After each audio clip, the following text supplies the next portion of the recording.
Olá, muito bom dia. Tá no ar mais um Sinta-se Bem, já nesse clima quase que primaveril. Delícia, bonito, né, essa palavra, tá aqui, primaveril. ao ar livre, primavera chegando. Eu adoro quando o calorzinho tá batendo na porta.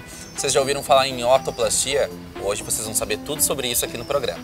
E hoje tem um assunto muito sério aqui também. Vamos falar sobre o Setembro Amarelo, mês de se falar em prevenção ao suicídio. E para fechar com chave de ouro, um dos nossos queridinhos quadros aqui no Sinta-se Bem, de carona com a gringa. Com a gringa. Tá no ar mais um Sinta-se Bem, fica com a gente, tchê. Vamos lá. Não se admire se um dia um beija-flor invadir a porta da tua casa, te der um beijo e partir. Fui eu que mandei o beijo, que é pra matar meu desejo. Faz tempo que eu não te vejo, ai que saudade doce.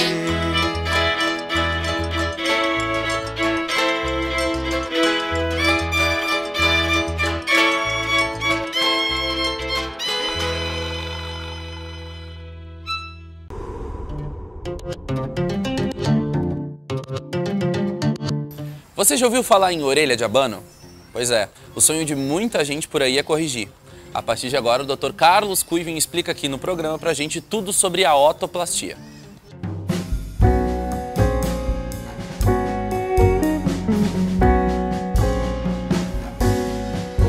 Estamos em setembro, mas o Dia das Crianças está logo ali. E hoje a gente vai falar sobre uma das cirurgias plásticas mais comuns entre as crianças, que é a cirurgia plástica de orelhas. Conhecida, na verdade, o nome dela é a otoplastia, né? Exato. O nome correto. O nome técnico é otoplastia, tá? Basicamente é a única cirurgia estética que a gente faz em criança, é essa, tá? Ela é muito realizada em adultos também, tá? Mas a gente, conhecendo a anatomia da região, a orelha cresce um pouco antes. Então, assim, na idade de criança, assim, a orelha já tem uma certa formação e ela pode ser operada sem problema, não vai prejudicar o crescimento da orelha depois. A partir de que idade, por exemplo, que é então, indicado? Normalmente é uma pergunta bem interessante, assim, porque muitas mães notam que as crianças têm uma orelha em abano, uma orelha bem aberta desde cedo. Tá? Em algumas, quando a gente nota que a orelha não é muito aberta, às vezes ela vai ficando cada vez mais discreta, tá? Porque a orelha cresce antes e depois, na adolescência, o rosto cresce muito, tá? E aí a gente nota que parece que a orelha já não está mais tão aberta. Ela se equilibra um pouco. Ela se equilibra mais, um pouco. né? Então é comum, às vezes, uma criança que usa o cabelo curtinho, tá? Parece que a orelha é muito aberta e depois na fase adulta não é tanto. Mas em alguns casos a gente já olha e vê que vai ser uma orelha bem aberta, a gente chama em abano, a vida toda. E aquilo vai ser motivo de bullying, muitas vezes. Então, nesses casos, onde a gente nota que a orelha é muito aberta, é uma orelha grande, que está muito proeminente, a gente pode fazer a cirurgia cedo, antes que a criança comece a sofrer com bullying. Tá? Então, a idade que a gente escolhe assim, para fazer, o que já pode começar os pais a pensar em fazer é na idade escolar. A partir dos 6, 7 anos, dá para fazer. Então, não precisa esperar a criança terminar o seu desenvolvimento, terminar o crescimento, como a gente espera, por exemplo, uma cirurgia de nariz, a gente espera o nariz crescer. A orelha não. A orelha ela pode ser operada cedo, que não interfere no crescimento da orelha, ela dá para ser feita. Em muitos casos é o ideal. A criança nem vai saber que tinha a orelha aberta. Nem lembra. Dr. Kuivin, todo o procedimento realizado num filho gera uma angústia nos pais, né?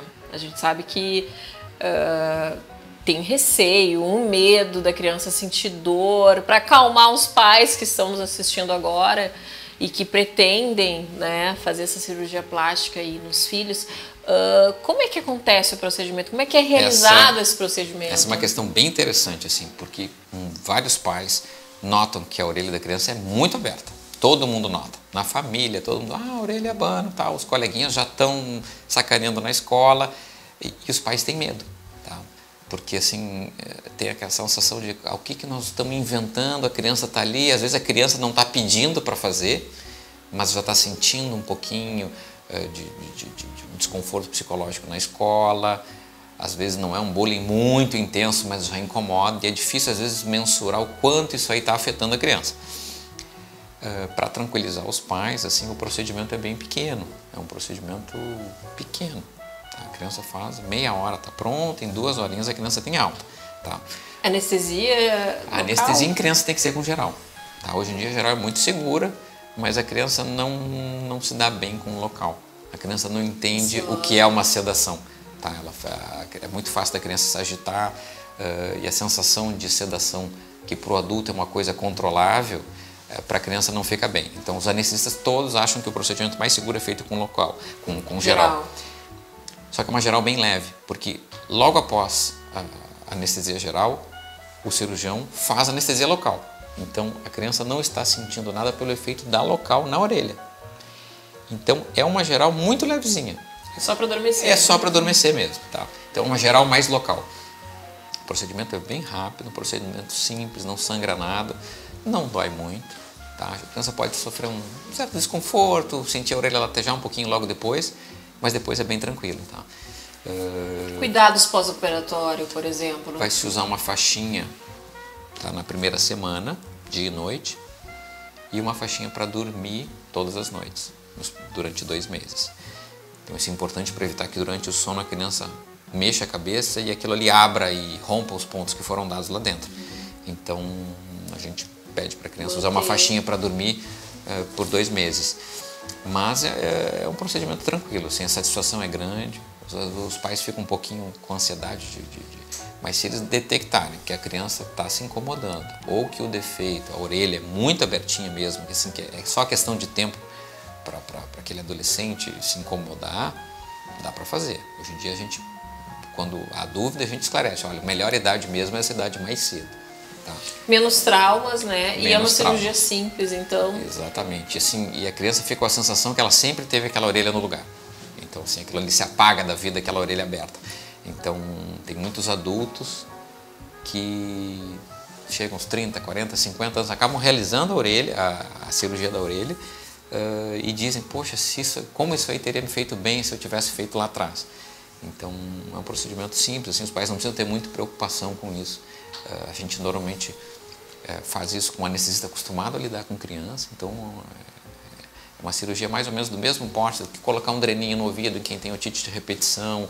É uma cirurgia muito mais simples, por exemplo, que uma amidalectomia, nem se compara, é uma cirurgia muito mais simples e que às vezes os pais acham que é uma...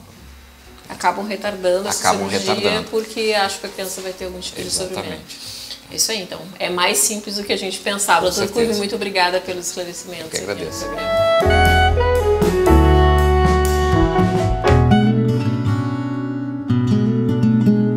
Suicídio sempre foi um assunto tabu, mas a gente precisa cada vez mais dialogar sobre esse tema.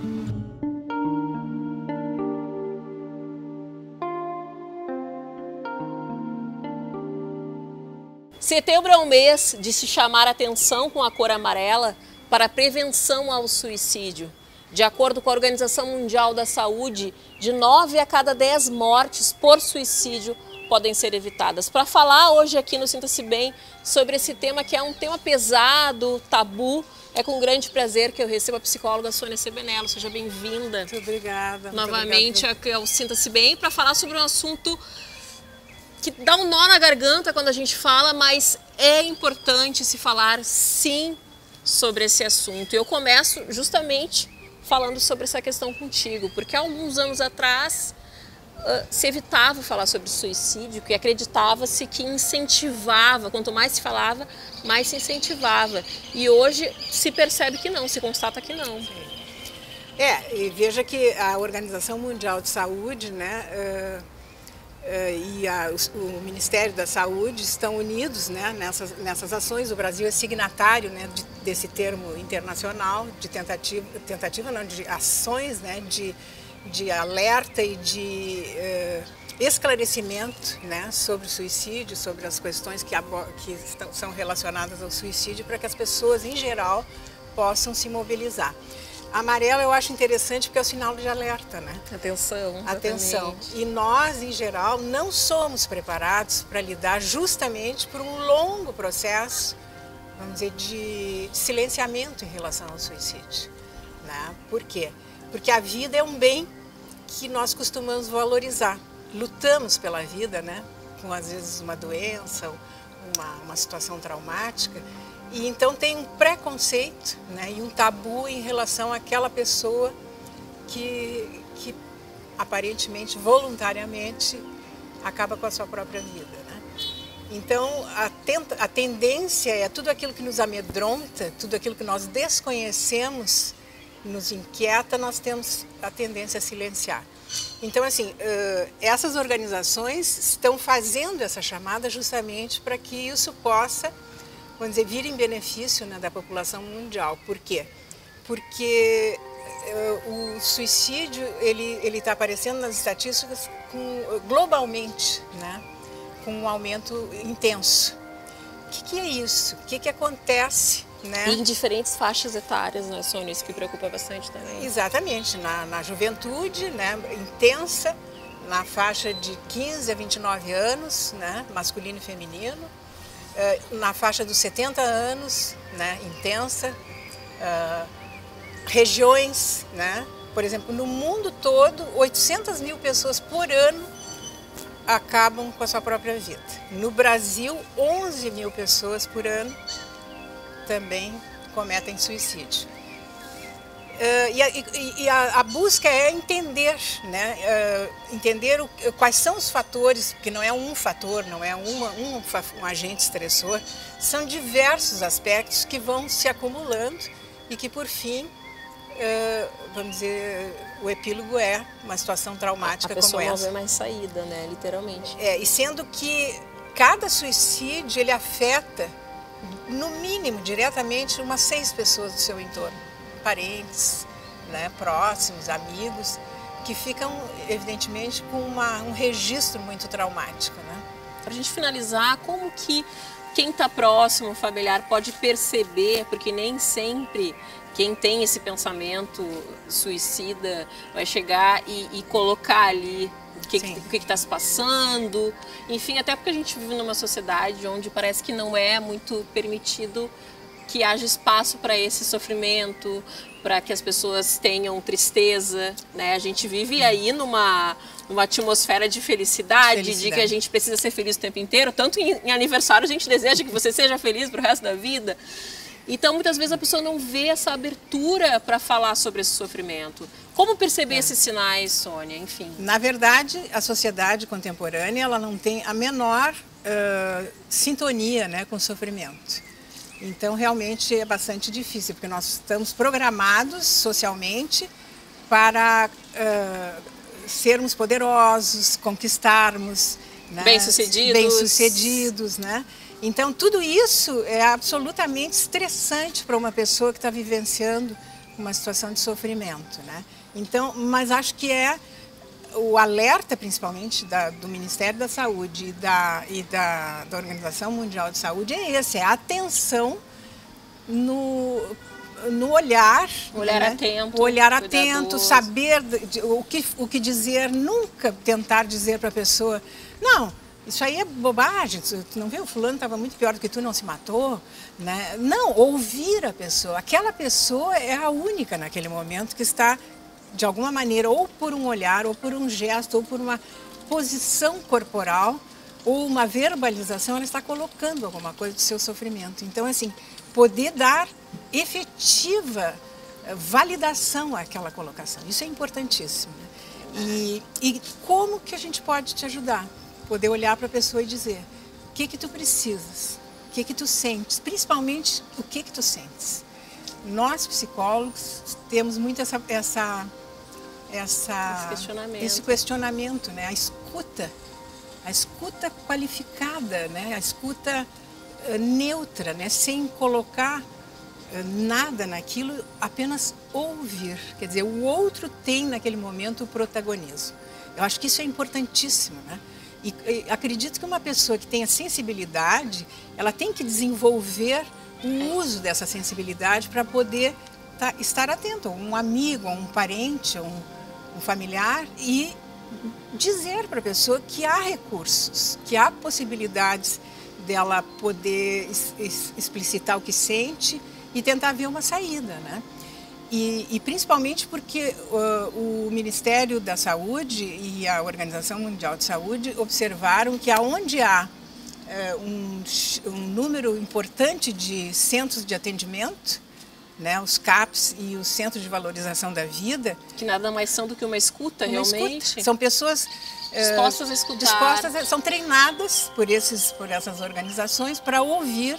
Não há registro, não há BINA, não há registro do número de telefone, a pessoa pode ligar o 188 e vai ter uma escuta qualificada. Tem a ligação, tem o e-mail, tem vários recursos tecnológicos para a pessoa poder buscar, e eu acho que isso é importante, assim, sempre buscar ajuda, sempre. Sônia, muito obrigada pelos esclarecimentos. Muito obrigada, eu. E gostei daquela tua frase, eu acho que fica o recado para quem está nos assistindo, que muitas vezes não sabe como ajudar, é escutar mais, deixar o outro ser o protagonista, sim, se colocar um pouco nos bastidores e escutar mais os próximos, as pessoas que estão próximas da gente. Muito obrigada.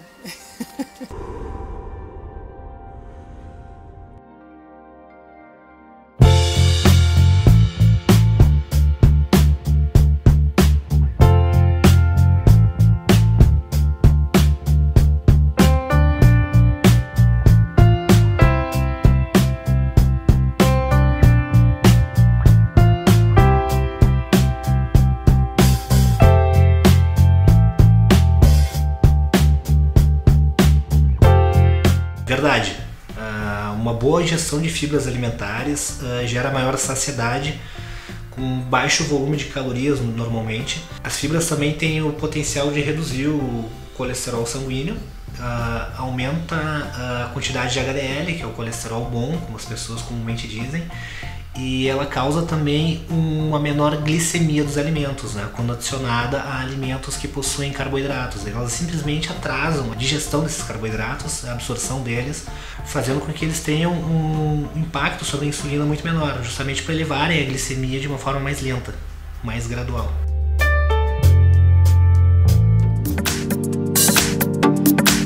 Olha só, dia desses, vocês se cuidem porque a gringa pode encostar na calçada perto de vocês e levar vocês para uma carona.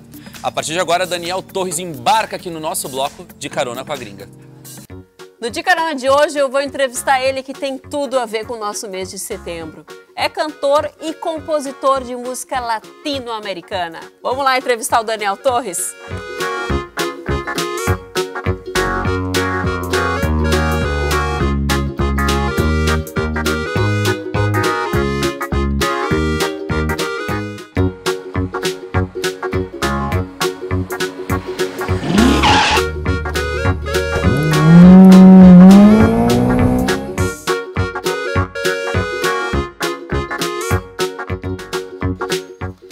Tá demorada essa carona, tio. Barbaridade.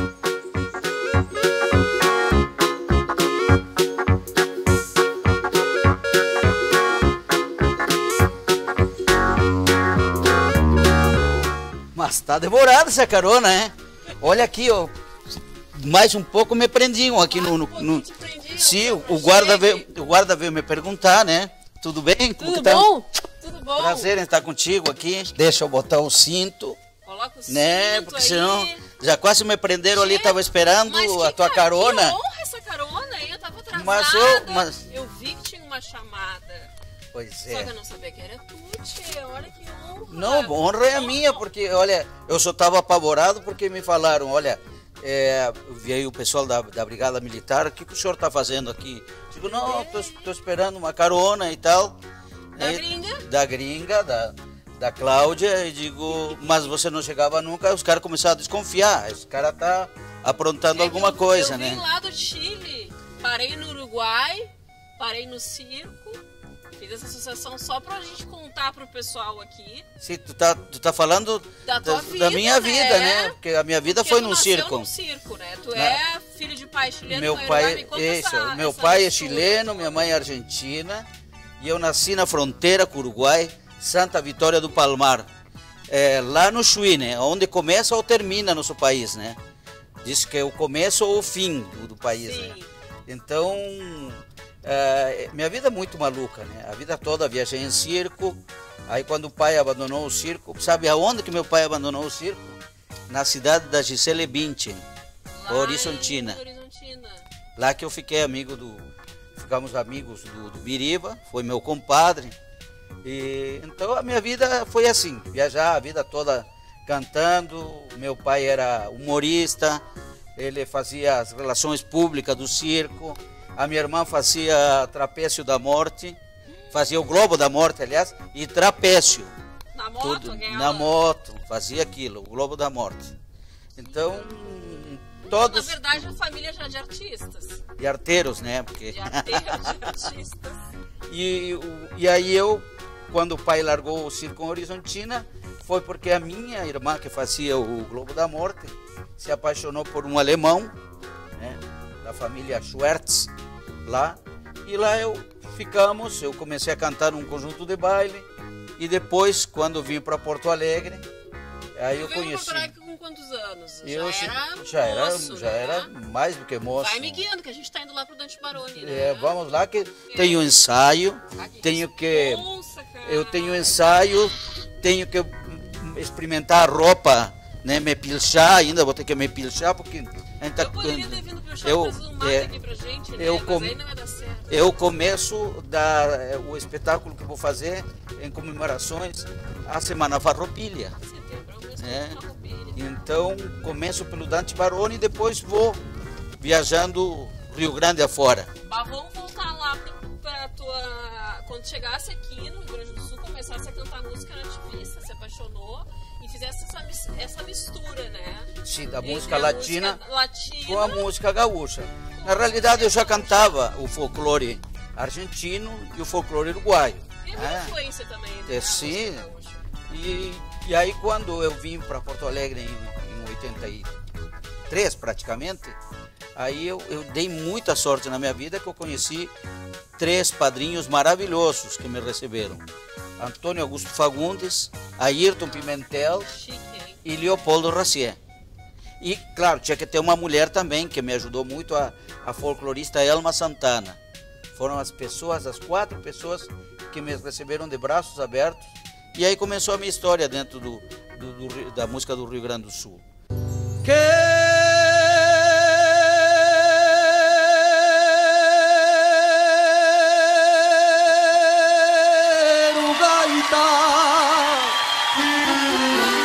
De 8 baixos para ver um ronco que sai, botas feitio do Alegrete, esporas do Ibirucai. Então sou um homem muito feliz, e agora de carona contigo mais ainda, porque eu sei que tu tá sempre divulgando o nosso trabalho, tá sempre ajudando. Tá um pouco tenso cultura. Tá de carona comigo aqui, né?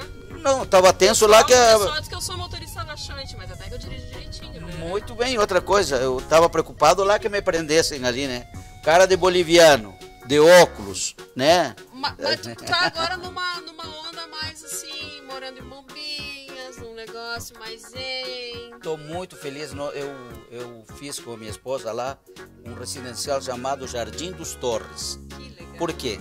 Porque meu sobrenome é Torres. O sobrenome dela é Jardim, então tu vê o trocadilho, né?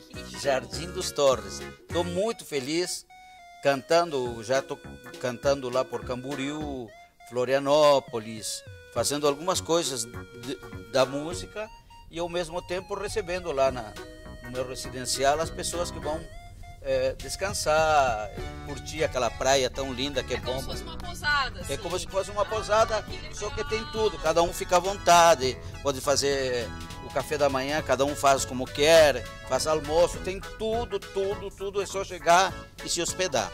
Teus projetos para esse ano que vem? Olha, tá? Tô muito feliz, queria contar uma novidade. Dia 23 de outubro, estou voltando novamente, já é o 3º espetáculo que eu vou fazer no Teatro São Pedro, né? O primeiro foi Daniel Torres, Canta América, Daniel Torres, a carreira, né? Mais de 40 anos de carreira. O segundo foi Canta América, Tangos e Boleros. Agora vai ser Canta América, Daniel Torres, Lúcio Dorfman e trio, sobre a obra do Lupicínio Rodrigues. Ai, que show! Sobre The Jazz. Isso agora em outubro. Em outubro, dia 23, tá todo mundo convidado. Que legal. E tô contando contigo, né? Espero que tu vá. Se tu cantar Um Vestido e um Namoro lá, eu vou. Essa de repente podemos colocar no repertório. Me fui, me voy de vez en cuando a algún lugar. Ya sé, no te hace gracia este país. Tenías un vestido y un amor, y yo simplemente te vi.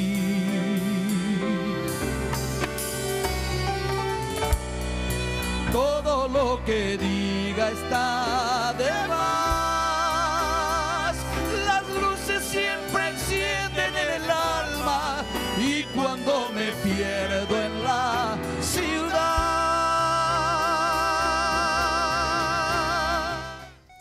Mas relembrando, já que a gente já está chegando aqui no Sim, estamos esperando. Esse mês, então, esse mês de setembro, agora dia 11, show do Dante Baroni. E depois, dia 19 em Piratini, dia 20, memória, hein? Né, 20 vai ser em Esteio,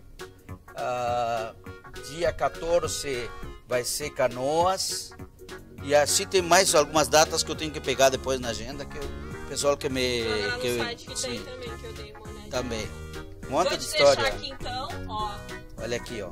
Já consegui um lugarzinho aqui, ó. Aqui é proibido estacionar, mas eu ligo o pisca-alerta, ó. Aqui, ó. Vou botar aqui. Aqui, ó. Eu vou só piscar um pisca-alertinho. Esse tiozinho de bike aqui, ó. Isso, aqui fica mais fácil pra gente sair. Queria te agradecer, assim. Eu que agradeço, tá, Daniel. Que honra tá, te obrigado. ter aqui no De Carona com a Gringa. Dá um beijo na família toda. E se Deus quiser, né? Sempre quando precisar, eu quero trazer o violão para cantar, né? Liga que a Gringa vem te dar uma carona. Tá bem. Fica com Deus. Vamos nos despedindo por aqui. Tá convidada para assistir o ensaio, se quiser. E com certeza eu vou te esperar no show, né? Então, pode trazer toda a família aí, né? Todo mundo. Todo mundo, sogra, sogro, cunhado, cunhada, todo mundo. E, ótimo show, tá? Ótimo ensaio. Fica com Deus, um abraço e até mais. Até mais.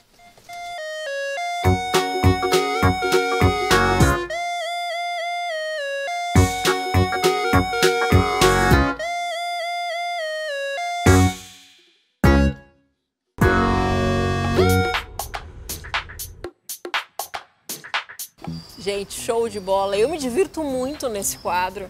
E gosto de ver a atenção dos entrevistados quando entram, porque eu tenho que prestar atenção no trânsito, na conversa. Não, brincadeiras à parte. Daniel, eu sou fã do Daniel e adoro quando ele interpreta a música do Um Vestido e um Namoro. É sensacional. As poucas quando vezes ele canta Mercedes Sosa, enfim, é um vozeirão, ele mal abre a boca e já sai aquela voz. As poucas vezes que eu tive o prazer de estar ouvindo o Daniel sempre foi, pra mim, muito significante. Eu confesso que quase que a gente fez aqui um bloco chamado de Carona com o Cássio, mas não ia dar certo, né, gente? Porque a gente que é homem não consegue fazer duas coisas ao mesmo tempo. Bem, semana que vem tem mais, sinta-se bem, coisa bem boa, tchê, muitos beijos hoje em espanhol, em homenagem ao Daniel Torres, é assim que fala. E a gente espera, vocês já sabem, domingo que vem, 10 horas da manhã no Canal Bar e durante a semana com a gente nas nossas redes sociais e também no nosso canal do YouTube. Eu me fui.